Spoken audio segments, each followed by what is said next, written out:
मेरे ऊपर 2 दफ़ा एमक्यूएम वालों ने हमला किया। इस केस में उसके साथ वो टोने वाली भी शरीक है और वो तो तोशाखाने से तोहफ़े लेके आती है। पूरी कौम को पागल बनाया हुआ है, आपने मुर्गियाँ जला के, बकरे जला के। कहने लगे कि जी अगर आप हमारी बात नहीं सुनना चाहते तो हमें बुलाया क्यों आपने यहाँ पे? उसमें मियाँ साहब ने सुना, अपने गार्ड्स को बुलाया और उनको इशारा किया, उन्होंने धक्के देके उसको बाहर निकाल दिया। सनम जावेद जो है ना, इसका दिमाग खराब है, इसके कागजात जमा कराने जा रहे हैं, इसको भी अंदर ही जमा करा देना चाहिए, इसके बाप को भी वैसे। अस्सलामुअलैकुम नाज़रीन, आप देख रहे हैं मुबश्शिर लुकमान यूट्यूब चैनल। मैं हूं समीना राना और हमारे साथ तशरीफ रखते हैं मुबश्शिर लुकमान साहब। अस्सलाम वालेकुम सर। वालेकुम सलाम, क्या हाल है आपके समीना? मैं ठीक सर, आप कैसे हैं? अल्लाह का करम, अल्हम्दुलिल्लाह। आपके आई होप सो इस्लामाबाद आप। का मौसम कैसा है? सर यहाँ तो सही दिसंबर वाली वो जो शायरों वाली सर्दी होती है ना, वो वाली शुरू हो गई है। आई होप सो लाहौर में भी ये शायरों वाली सर्दी शुरू हो। नहीं, लाहौर में शायरों वाली नहीं है। लाहौर में अच्छा आप समझें अभी को गरीबों वाली, मिडिल क्लास वाली ठंड चल रही है। सर, ऐसी रहती है लाहौर में वैसे मे भी सारी इस्लामाबाद के सर्दी। मुकाबले में ऐसी रहती है भई ये, लेकिन जब होती है तो लगती है। अब तो खैर मौसम चेंज हो गया हुआ है, वर्ल्ड ओवर हम्म ग्लोबल वार्मिंग है। तो यस हम्म। है सर्दी। सही। हुँ।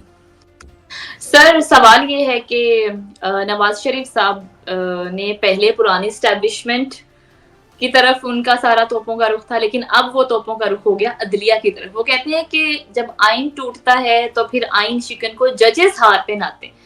सर, वो क्या कहना चाह रहे हैं? ऐसे लग रहा है कि बयानियां नहीं बना पा रहे, बस दीवार से टक्करें मारने की कोशिश कर रहे हैं। क्या कहेंगे सर?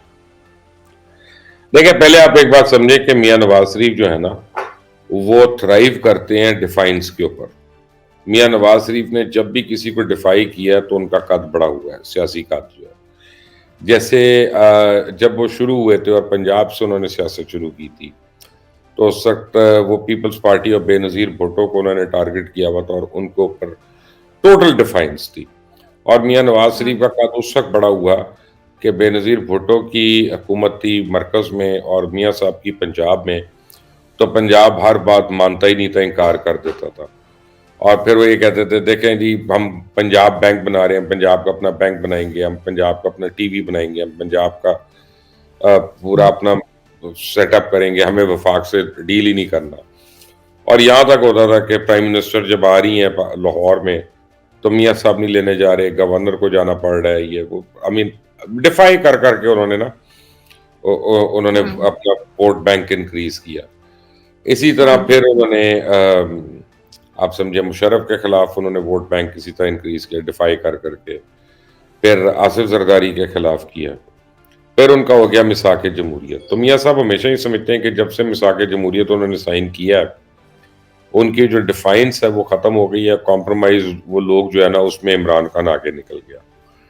जब वो हम्म। वापस आए हैं और वो अच्छी-अच्छी बातें कर रहे हैं, किसी के खिलाफ नहीं करनी। पहले वो करते थे जनरल बाजवा के या जनरल फैज़ के, गुजरांवाला के जलसों में उन्होंने की, अब उन्होंने वो भी कर दी, खत्म। तो अब ये है कि उनको डिफाई तो करना है और उनको इलेक्शन उस जंगजू किस्म के बयानिए पे लड़ना है। वो बयानिया नहीं बन रहा था, क्योंकि हम्म। एस्टेब्लिशमेंट से तो सुलह हुई हुई है। एस्टेब्लिशमेंट तो आप देखें, हर आदमी कह रहा है उनकी सुलह है।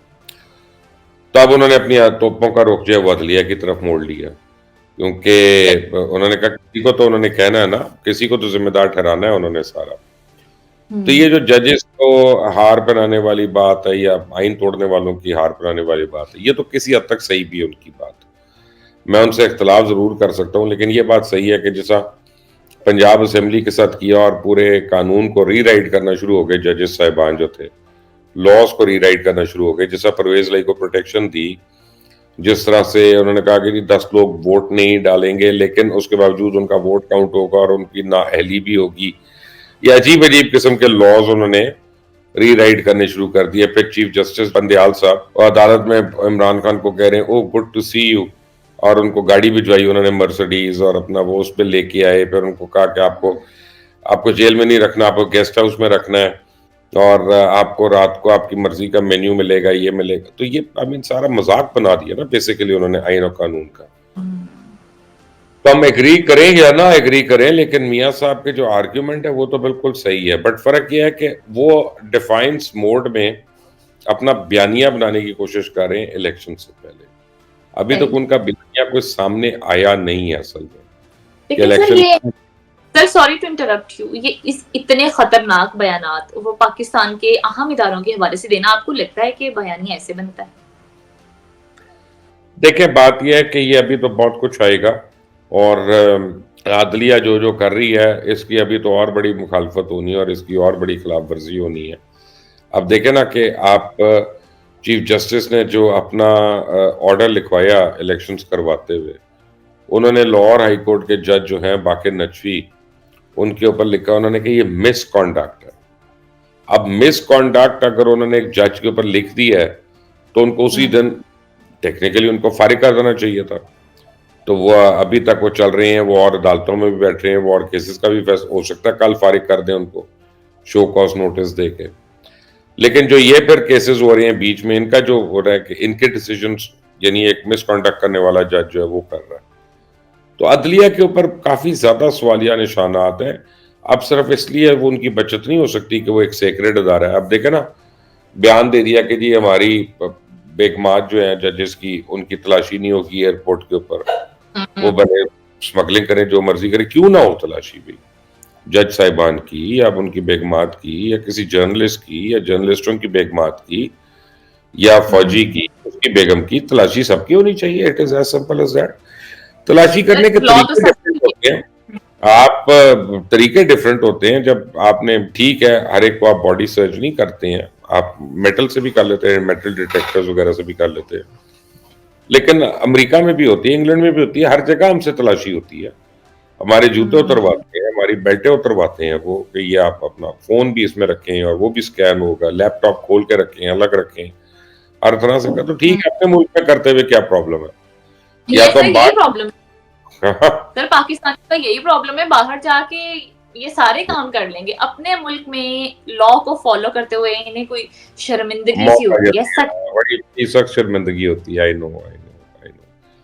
तो ठीक है, अभी सवाल पूछे जाएंगे इनसे, आप फिक्र ना करें। सही से।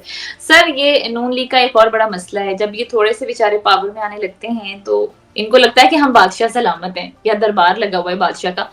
उम्मीदवारों की इंटरव्यू लेते हुए आज बड़ा एक अजीब सा नाखुशगवार वाकया पेश आया। गुजरांवाला से साबिक एमएनए थे या एमपीए थे, साबिक रहनुमा है, वो नवाज शरीफ से लंबी बात करना चाह रहे थे। जाहिर है वो नून लीग के साथ वाबस्ता रहे, लेकिन उन्हें धक्के मार के निकाल दिया गया गार्ड ने। सर ये क्या रवैया है? देखें, ये नून लीग का है प्रॉब्लम। नून लीग में जो है ना वो बाकी दरबारी पॉलिटिक्स होती है, दरबार की पॉलिटिक्स। और ये बैकग्राउंड जो आप मुझे बता रही है ना, ये अकेला नहीं है, आइसोलेटेड नहीं है। आप थोड़े दिन पहले का देखें एक वाकया, खुर्रम दस्तगीर साहब उसमें मियाँ साहब को एड्रेस कर रहे हैं, साथ मरियम बीबी बैठी हुई है, शहबाज शरीफ भी हैं, और वो जो तारीफों के पुल बांध रहे हैं कि गुजरांवाला की आवाम जो आपसे मोहब्बत करती है। और फिर मरियम नवाज ने उसने कहा कि मैं जब जलसा कर रही थी यहाँ पे तो जी एक ही नारा था, मियाँ गुजरांवाला तेरा, पता नहीं किस टाइप का उन्होंने नारा बताया। तो पता नहीं लतीफ और काफिया मिलता था कि नहीं, बहरहाल। और वहां पे ये जो है ना, ये वो पार्टी है जिनकी खुर्रम दस्तगीर साहब से लगती है। और ये थे अशरफ अंसारी साहब। जब वो पहले वहां गुफ्तगू करने लगे तो उनको राना सनाउल्लाह ने रोका, फिर वो करने लगे तो मरियम नवाज ने रोक दिया। फिर वो गुस्से में आके कहने लगे कि जी अगर आप हमारी बात नहीं सुनना चाहते तो हमें बुलाया क्यों आपने यहाँ पे? उसमें मियाँ साहब ने सुना, अपने गार्ड्स को बुलाया और उनको इशारा किया, उन्होंने धक्के देके उसको बाहर निकाल दिया। वजह ये लगती है, उनके ऊपर इल्जाम ये लग रहा है कि जनाब वो अम, उनके ऊपर क्वेश्चन मार्क किया है कि शायद अंदर से वो पाकिस्तान तहरीक इंसाफ के साथ उनका दिल मिलता है। तो अच्छा। जब तक कोई आदमी बाकी आपको मौका नहीं देता, आप उसको बेनिफिट ऑफ डाउट देते हैं, आप दूसरे को भी देते हैं, मौका सबको देते हैं। यार ये तो आपका पार्लियामेंटेरियन था, ये सही आपका बात टिकट बनना चाहता है, अभी तो वो आपके पास आया हुआ है। आप उससे सवाल करके असरटेन कर लें कि यार ये दूसरों का है कि हमारा है, और 100 तरीके होते हैं, पता भी होता है। लेकिन सर ये तो धक्के दे निकालना तो गलत बात है ना? ये मैं इसके हक में नहीं हूँ। और ये हमारी सियासत में बड़े पुराना दस्तूर है जी। ये भुट्टो साहब ने शुरू किया था, आप तो उस वक्त पैदा भी नहीं हुई थी, लेकिन नेशनल असेंबली के अंदर से गार्ड्स को भुट्टो साहब ने कहा, और उन्होंने जे रहीम, बड़े एक बुजुर्ग सियासतदान थे, उनको उठाकर गार्ड्स ने बाकायदा असेंबली के बाहर डंडा डोली करके उनको फेंका था, तो उनके सर पे बड़ी चोटें लग गई थी और उसके बाद वो रिकवर ही नहीं हुए थे। और उसके बाद वो रिकवर ही नहीं हुए, तो उनको इतनी हेड इंजरीज हो गई थी, सब कुछ हो गया था, तो और भी लोगों को फेंका गया था असेंबली से। तो ये बहरहाल ये जो सियासत है ना, मैं तो इससे एग्री नहीं करता। आप लेकिन ये है कि people get away with it, सही एवरीवन से गेट। इमरान खान ने नहीं धक्के मार के अपना वो नौजवान को मारा था और उसको उठाया था, और इससे मानते तो नहीं है वो इस बात को। नहीं, कौन नहीं मानता? इमरान खान साहब इस बात को वो तो मानते टीवी थोड़ा। पे है, कैमरा में है। आई मीन मेरे पास वीडियो पड़ी होगी, वो आपको मैं भेज दूंगा ऐसी कि वो तो किसी बात को नहीं मानेगा, इतना झूठा आदमी है। उसका तो सही। झूठों का आप कुतुब मीनार बना सकती हैं, तो उसका तो कोई इशू ही नहीं है। सर खान साहब को मनवाने के लिए भी और चीजें हो रही है, उस पर सवाल करूंगी, लेकिन पहला भी सवाल मेरा ये है आपसे कि पीटीआई की सोशल मीडिया एक्टिविस्ट सनम जावेद वो मरियम नवाज के मुकाबले में इलेक्शन लड़ेंगी। सर ये आप क्या समझते हैं, कौन जीतेगा ये वाला इलेक्शन, जीत किसकी? ना 9 मन तेल होना है, ना राधा ने नाचना है, ठीक है। ये सनम जावेद जो है ना, इसका दिमाग खराब है। पहले एक स्पिन से तो निकल आए, फिर दूसरी स्पिन में जाए। अभी तक जेल में है, और उसका बाप देखे वो शह दे रहा है, वो कह रहा है कि जी मैं अपनी बेटी के कागजात नामजदगी जमा कराने जा रहा हूँ सल्के से मरियम नवाज के खिलाफ। अब वो चाह रहा है कि उसके ऊपर लाइमलाइट आ जाए।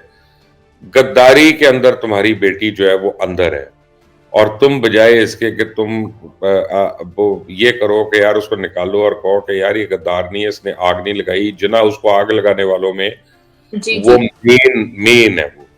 और उसने वहां पे ना सिर्फ आग लगाई बल्कि उकसाया और लोगों को बुलवाया और कहा कि इसको आग लगा दो। तो उसके ऊपर तो और बड़ा एविडेंस है उसके ऊपर। वो इलेक्शन लड़ेगी, आपका ख्याल है? आई मीन इन बातों से किसी को फर्क पड़ता है? वो ये बस ये मीडिया में रहने की ना एक बीमारी होती है कुछ लोगों को। सही। जैसे हमारी एक जानने वाली है, उनको भी है कि वो अदाकारा मीरा जो है, कि कभी वो कह देगी मैं शादी कर रही हूँ, कभी वो कह देगी मैं तलाक ले रही हूँ, कभी वो कह देगी मैं अमेरिका में सेटल हो रही हूँ, कभी कह रही वजीर आजम मेरी मदद कर दे, मैं गरीब हो गई हूँ। आई मीन वो अजीब अजीब, लेकिन वो पूरा मीडिया उसको कोट कर रहा होता है, फिर उसको मीरा को लोग कहते हैं हाँ चल्ली है। मैं कहता हूँ चल्ली नहीं है, वो तो आई मीन सबको उसने चल्ला बनाया होता है, ठीक है ना।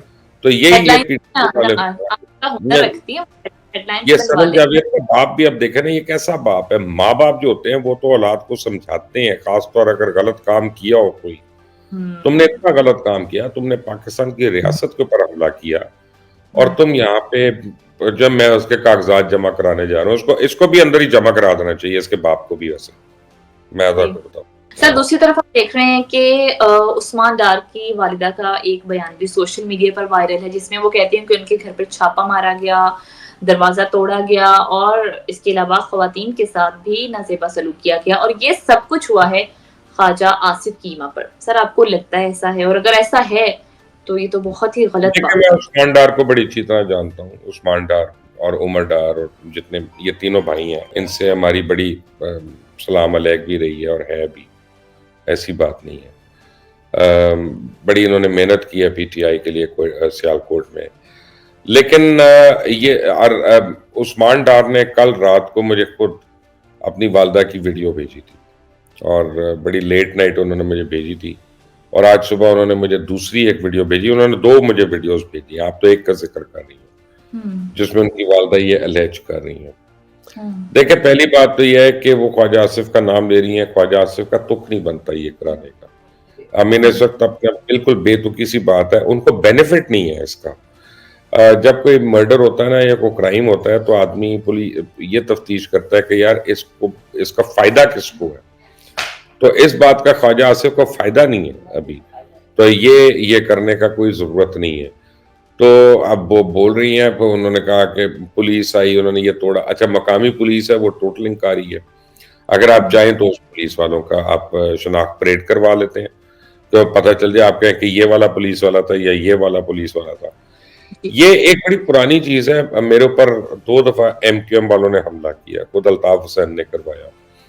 तो जिस तरह सारे लोग कहते हैं ना कि हमारे घर वो हो गया जी, हमारे घर वो हो गया, तो मेरी टीम मुझे पूरा कहती रही कि ये मीडिया में हमें शो करना चाहिए, हमें बताना चाहिए किस तरह एमक्यूएम हमें मारना चाहती है और हमला कर रही है। तो उनको मैंने मना कर दिया। उसकी वजह ये है कि अब फर्ज करें मेरी और आपकी लड़ाई चल रही है और मैं अगर आपको पब्लिकली खुदा न खास्ता धमकियां दे रहा हूं कि मैं समीना तुम्हें छोड़ूंगा नहीं, तो पता चले इधर से एक और शख्स उठा है जिसको ना समीना जानती है ना मैं जानता हूं, लेकिन वो मेरा दुश्मन है या आपका दुश्मन है, तो उसने कहा यहाँ पे समीना को मार दो। ब्लेम तो मुबशर पे जाएगा क्योंकि वो तो ओपनली धमकियां दे रहा है उसको। तो ये जो है ना, कोई तीसरा शख्स भी फायदा उठा सकता है इस तरह से उनके घरों में जाके। मैं उस्मान डार की वालदा बहुत काबिल एहतराम है, मैं उनकी इज्जत करता हूँ, मेरी माँ की तरह है। बहुत शफीक माँ है वो। लेकिन हो सकता है कि उनको गलत फहमी हुई हो सकता है उनको किसी ने मिसगाइड किया हो, लेकिन मैं नहीं समझता कि ख्वाजा आसिफ को इससे कोई बेनिफिट है। Right right. तो सर खान साहब की भी बात कर लेते हैं। नैब ने तोशाखाना रेफरेंस भी दायर कर दिया इमरान खान के खिलाफ और इसी केस में उनकी गिरफ्तारी भी होगी। सर आप भी फ्यूचर में देख रहे हैं कि खान साहब की मुश्किलात में इजाफा हो रहा है? तो एक तो अब उसको खान साहब कहना छोड़ दें, उसने कोई ऐसी हरकत नहीं की कि हम उसको साहब कहा करें। उसका नाम इमरान नियाजी है, इमरान ही उसको कहें। बानी बात पीटीआई, बानी पीटीआई आप कह लें। अब उसकी पूरी जमानत जो है तोशाखाना केस में खारिज हो चुकी है और वहां खारिज होने का मतलब है कि जेल के अंदर ही वो गिरफ्तार उन्होंने कर लिया। इस केस में उसके साथ वो टोने वाली भी शरीक है और वो तो तोशाखाने से तोहफे लेके आती है और बनी गाला के मुलाजमीन तो उस बात के गवाह हैं, उन्होंने तो गवाहियां दी हुई हैं। तो जिस शख्स को वो टोने वाली जादूगरनी ने डांटा, तोहफे दिए, वो ताइफ लेने पे, उनकी तस्वीरें लेने पे नौकरी से निकाल दिया, वो भी अब जी कोई जी। पता नहीं इस केस में गवाह बन जाए। तो आने वाले दिनों में ये टोने वाली तो गिरफ्तार होएगी, ये मैं आपको बताऊं।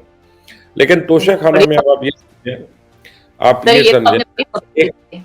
जी जी बिल्कुल पक्की है खबर, आप फिक्र ना करें, ये टोने वाली गिरफ्तार होगी इंशाल्लाह। और एक्चुअली इसको होना चाहिए यार, इसने पूरी कौम को पागल बनाया हुआ है, आपने मुर्गियां जला के बकरे जला के ये जादू टोने हुए पूरी कौम को इसने लगाया हुआ है, इमरान को भी इसने लगाया हुआ है। तो देखें, अब मैं आपको बात बता रहा था कि एक आपको छोटा सा वाकया बताता हूँ। एक इनको मिडल ईस्टर्न कंट्री से पाकिस्तान गवर्नमेंट को लोटा मिला। वो लोटा सोने का था, पूरे का पूरा लोटा सोने का था, हैवी, उसमें जवाहरात भी लगे हुए थे। तो इसने क्या किया, ये जो टोने वाली है, इसने वो लोटा निकलवाया और उस लोटे का एक रेप्लिका बनाया, ये ब्रास का, पीतल का, और वो वापस रखवा दिया और असली लोटा गायब कर दिया। यानी ताकि कल को ये नाम भी ना आए कि जनाब हमने चोरी किया या उसको हमने बेचा ही है वो, और किसी को पता भी ना चले हमने ये करोड़ों अरबों रुपए की चीज जो है इस चोरी करके वो हमने कर दी। तो एक तो होता है ना कि आपने कहा कि जी कौन नहीं लेता कि ये मैंने घड़ी ले ली जी तोशाखाना से, चलो मैंने कम पैसे दे दिए, ज्यादा पैसे दे दिए। एक होता है कि आपने गाड़ी ले ली, आपने कहा कि जी इसकी गाड़ी के तो इतने पैसे होने चाहिए, चलो कम दे दिए, उससे ज्यादा ले लो। लेकिन आप तो चोरियां कर रहे हो यार वहां पे, आप तो लोगों की चोरियां कर रहे हैं। तो आप अपनी औकात देखें, अपने करतूत देखें इन लोगों के, और फिर इनकी बातें आप सुने, ये जो करती है बैठ के। और मुझे तो इनका तुक नहीं समझ आता है। नहीं वैसे सर पीटीआई में तो वैसे ही बहुत सारे लोटे थे, तो वहां से लोटा चोरी करने की क्या जरूरत थी? गुड बात है। मुझे सुना ये जुमला अच्छा लगा, ये तो कहीं ना कहीं मैं कोट करूंगा। तो सर हम देख रहे हैं इलेक्शन पास आ रहे हैं, तैयारियां शुरू हो गई हैं, निगरान वजीर दाखिला कुछ अहम तैनातियां करके वो भी पीपल्स पार्टी में चले गए हैं और अब सुप्रीम कोर्ट ने सॉरी इलेक्शन कमीशन ने आहत चीमा को हटाने का हुक्म दिया।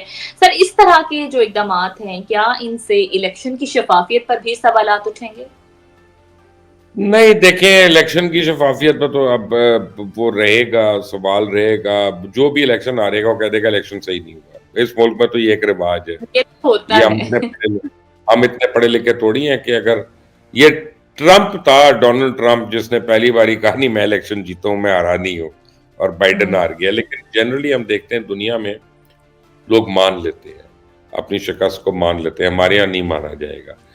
ये जो निगरान लोग जिन्होंने शामिल हो रहे हैं पीपल्स पार्टी में और जमातों में, मेरा ख्याल है कि इनके ऊपर भी एक्शन होना चाहिए। ये नहीं हो सकते शामिल, क्योंकि ये इस निगरान काबीना का हिस्सा रहे हैं।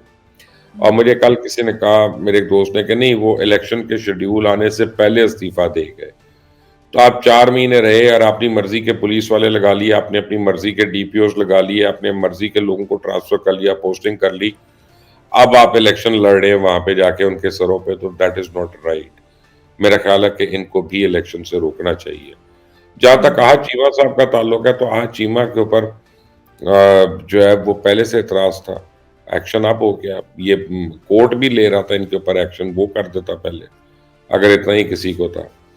तो आई आई डोंट सी कि इन चीजों से मेन इलेक्शन में कोई फर्क पड़ता है कि नहीं पड़ता। सही। तो मुबश्शिर साहब, कुछ ऐसी खबरें भी आ रही हैं कि निगरान वजीर आजम भी इलेक्शन के बाद किसी पॉलिटिकल पार्टी को ज्वाइन कर सकते हैं। सर, कौन सी पार्टी हो सकती है, क्या खबर है? देखें, ये एक अलमिया है हमारा। मैं अगर काकड़ साहब को मेरे से राय लेंगे तो मैं उनको बताऊंगा कि उनको ऐसी हरकत नहीं करनी चाहिए। लेकिन अब जैसे फारूक लगारी था, सदर बन गया और उसके बाद वो धक्के खा रहे हैं और वो एमपीएशिप अपनी पार्टी बना रही है।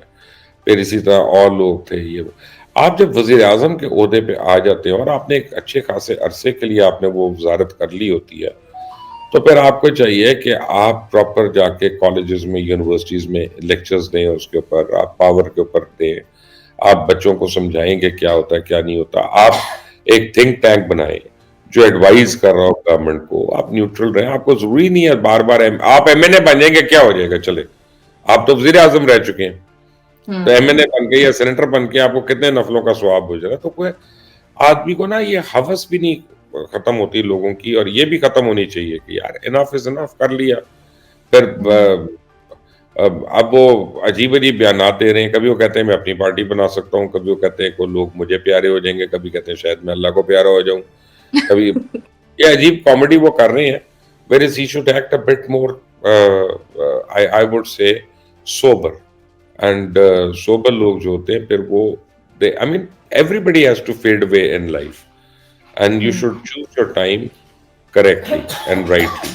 आप वजीर आजम यार इस्लामी जमहूरिया पाकिस्तान के, इट्स अ न्यूक्लियर कंट्री, और आप उसके वजीर आजम हैं 24 करोड़ लोगों के, और अब आप कह रहे हैं कि मैं किसी पार्टी में शामिल होकर एमपीए का टिकट लड़ना। तब उन्हें अच्छा लगता होगा ना कि भी वो पावर में हैं, ऑर्डर दे रहे हैं, चीजें हो रही हैं, तो वो कहते होंगे क्या पता फिर ये वाली पावर मिलेगी ना, ये वाली और पावर मौका। मिलेगी तो वजीर आजम तो बन ही सकते दोबारा से। उसके लिए तो पूरी कौम को दोबारा से कोमा में जाना पड़ेगा, उनको दोबारा वजीर आजम बनाने के लिए किसी तरह। मैं और पाकिस्तान से और तो ऐसा नहीं है, और तो कोई तरीका नहीं। सही से।